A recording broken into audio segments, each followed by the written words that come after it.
muy pequeña estuve en las haciendas de los Bolívar, porque mi mamá y mi papá fueron esclavos de la familia Bolívar.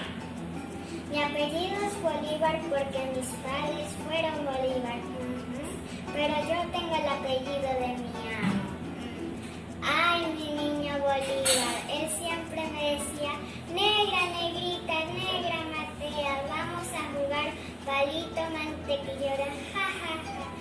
Él siempre me hacía reír. Como recuerdo cuando lo dormía. Arrorro, mi niño, arrorro.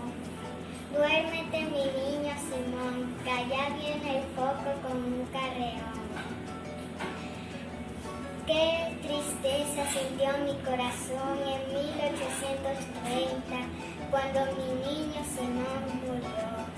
Pero sin importar mi edad, a los 103 años caminé desde la Catedral de Caracas hasta el Panteón Nacional.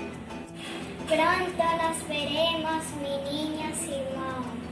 Muchas gracias a todos por escuchar mi interpretación de la Negra Matea. Gracias.